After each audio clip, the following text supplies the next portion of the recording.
Morning, Foundry. As you can see, I'm not Ben. Ben is out today. I'm here to have a conversation with a Foundry member. And as you can see, I am at Foundry. I'm in the building. We're not open, so don't get too excited. On Friday mornings, we have been doing a very small, limited in-person ID ministry, which has been great to help a few people who really, really need those services in person rather than on the phone, which is the way we've been doing most of that work during the pandemic. But I am lucky enough to be here for a little while on Friday mornings out on the plaza, just in my office here that I miss, just to do this Facebook Live with Patrick, who is right here. Good morning, Patrick. Good morning. Thanks for having me. Yeah, thanks for being here. Patrick is he and his wife are Foundry members. And Patrick, just tell us a little bit about how long you guys have been at Foundry and some of the ministries that you have been involved with since you started here. Sure. So I've been at Foundry for, I guess, 8.5 years or so, ever since I moved up to DC from Florida and moved to 17th Street and could hear the Foundry bells calling me over. So I have been going since then, and have been involved in the ID ministry since we started doing the Saturday slots, which I guess is several years now. And then I had previously been involved with the outreach to people experiencing homelessness ministry as well. Great.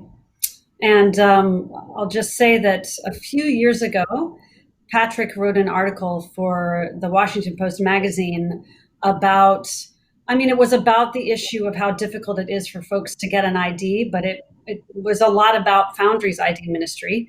And that article has brought us so many wonderful volunteers who are not Foundry members, who just read the article and wanted to help. So we're really deeply appreciative of that, Patrick. That was a really wonderful exposure for the ministry, and therefore, more help for those folks who need it. So thank you. And I asked Patrick ahead of time if I could share that he and his wife just had a beautiful baby on Thanksgiving Day. Everything going well, Patrick? Everything is going well. Everything is going well. She's wonderful. She sleeps a lot. She eats a lot.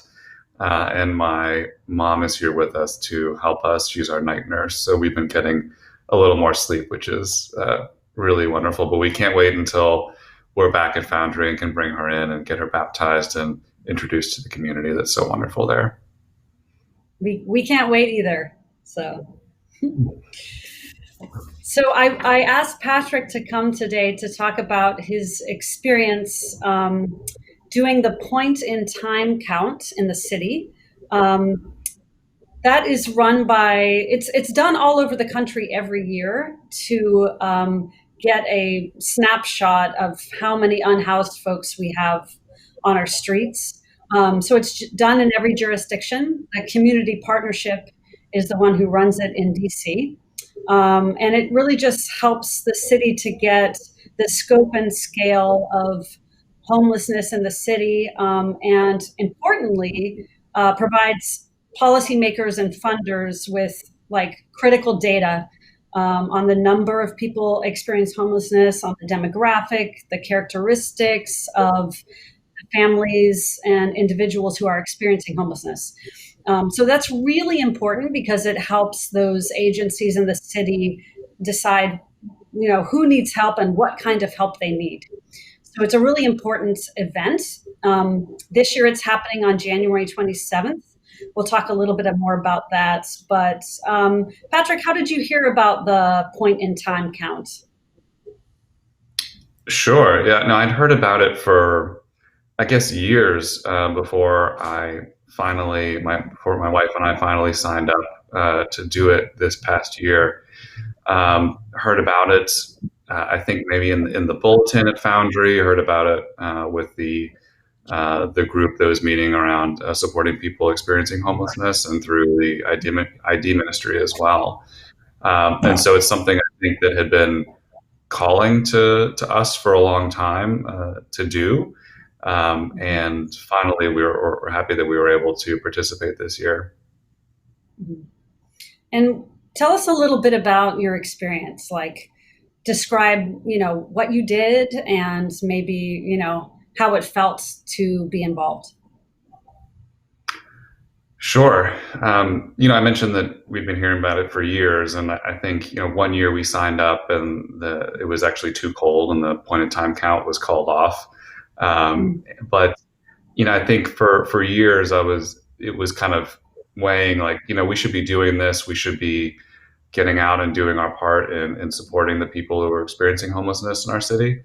Um, I think there was a piece of it that was like, well, this is like a 12 to 2 a.m. on a school night, on a weeknight. But I'm so glad we finally did it. The way it works, you go, you kind of meet together as a group, or at least this is how we've done it in the past. I'm sure it'll look different in the era of COVID. All the volunteers get together. Um, you know, Council folks show up. The mayor shows up, makes some remarks about the importance of doing this, and then you're kind of sent out into these various parts of the city that you've selected or kind of indicated you'd like to scope out for the evening. So my wife and another Foundry member and I ended up around DuPont Circle. And as I mentioned, we used to live around DuPont Circle, and so going out, from 11 p.m. to about 2 a.m.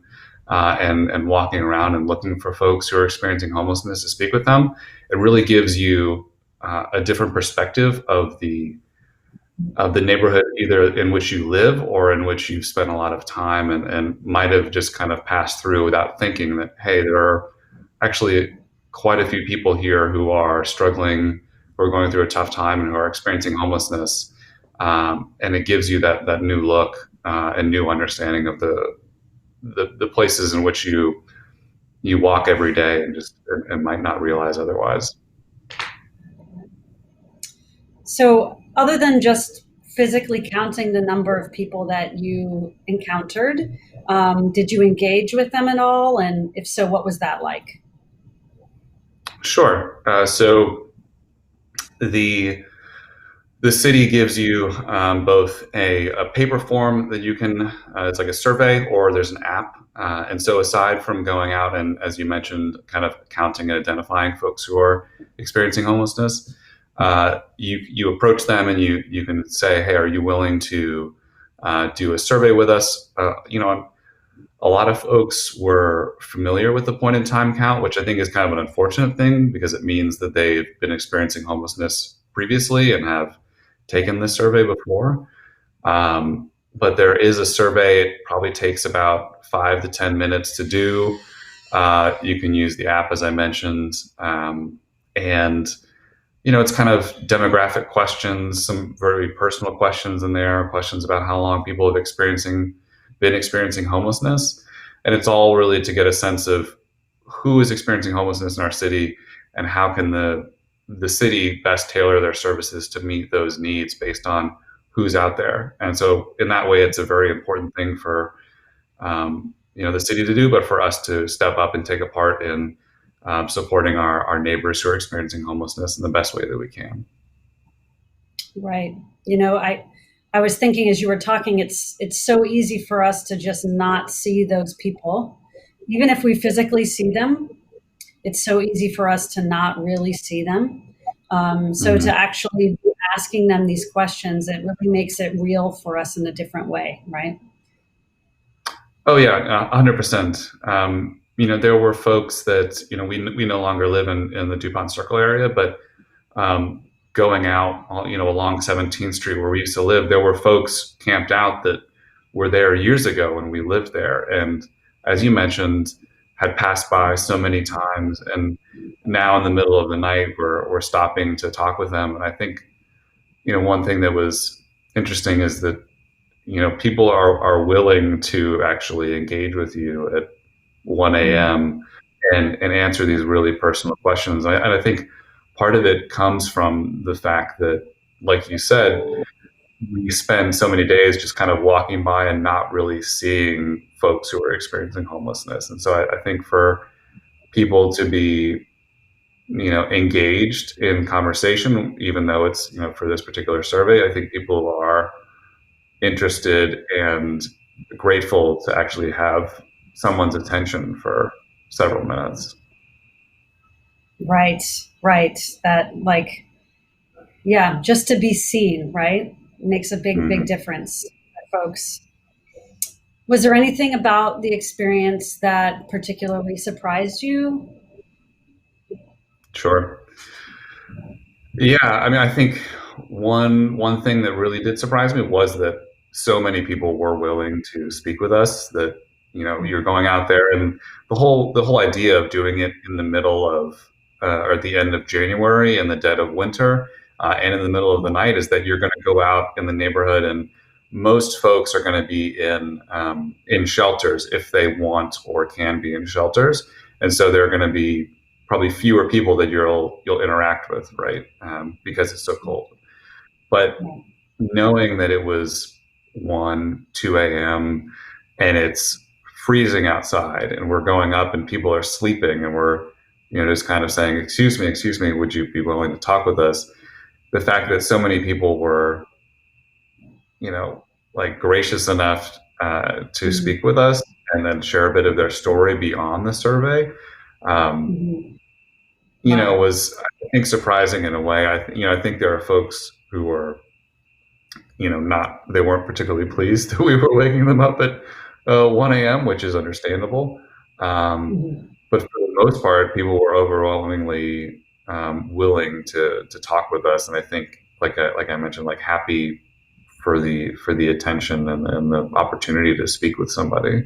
And so that, I think, was surprising. I think it's, you know you mentioned seeing your neighborhood in kind of a new way, and it is surprising to just wander around and find folks in these kind of nooks and crannies, like tucked away, and what otherwise is like a very affluent part of the city. I guess regardless of it being affluent or not, but there are so many people who are, on the street, who are without homes. And these are folks that, we met somebody who had just been on experiencing homelessness for about a month, and Mhm.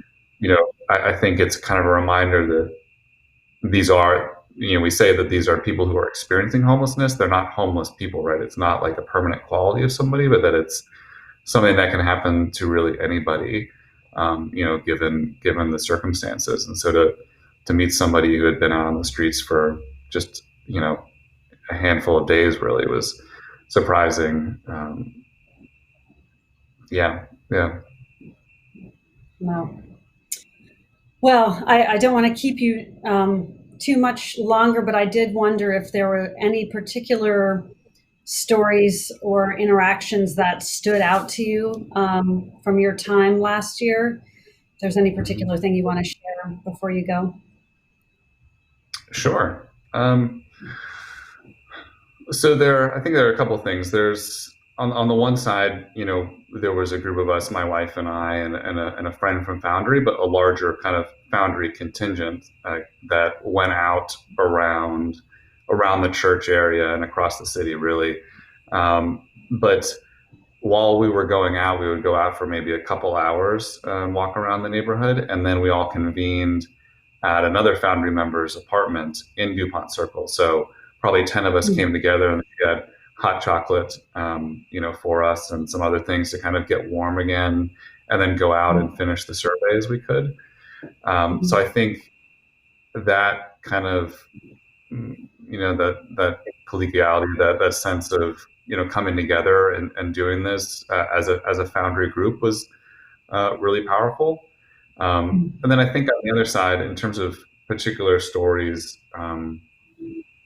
we met one gentleman who I know I had seen around DuPont Circle before, and he was an older gentleman, probably in his late 60s, maybe early 70s. And this is a person who is, living without a home on the street. And he was very excited to speak with us. And again, I think it was that Mm. sense of, people not really wanting to give him any attention. Yeah. Um, he told us he had been on the street for years, and Mm. that he had previously been a professor. Um, Mm. I, I can't remember the subject, but to think about somebody, going from an academic job to then living on the street without a roof was very powerful. But he was so positive. And at one Mm. point, he was sleeping in so there was a glass storefront, and there was a little bit of a nook leading into the door. So there was an awning over it, and so he was kind of protected on both sides from the glass and then the awning over top. Um, and he said, I'm really grateful to live here. Mm. And I think that really stuck with me. That it was a sense of, he was really grateful that even in his situation, he had a spot that was a little more protected than other folks. Mhm. Um, and I think that, I think there's a piece of this, like, we need to do better for folks so that they're not just grateful for a nook that keeps them out of the elements, but also puts in perspective like the things that we need to be grateful for, that we have, because we have so much. Um, and so I think it was a reminder to extend our resources to support people who are experiencing difficult situations like that, but also to, Mhm. like, if you have the opportunity and the ability to participate in the point in time count, to step up and help your neighbors. You might be a little bit sleepy the next day. You might get some people who are grouchy who don't want to speak with you. But it really does help support those folks who really need it, and who, like we've talked about here, like, don't really get a lot of attention. So I would encourage you to do it if you can. Yeah. Yeah, it's really a sign of our privilege that we might be sleepy the next day, right? Like, Hmm. you Yeah. know, we're privileged to normally get a full night of sleep, right? Without having to worry about the cold or things getting stolen or taken from us, or even our safety, right? Hmm. So to sacrifice a half a night of sleep, not such a big deal, right? Yep. Yep. So yes, I want to really make a plug here. It's January 27th. It's going to start at 9 p.m. and go till about 2. It's going to be a little different this year because of COVID. They're asking for 8 households, so 2 people per household to join this year.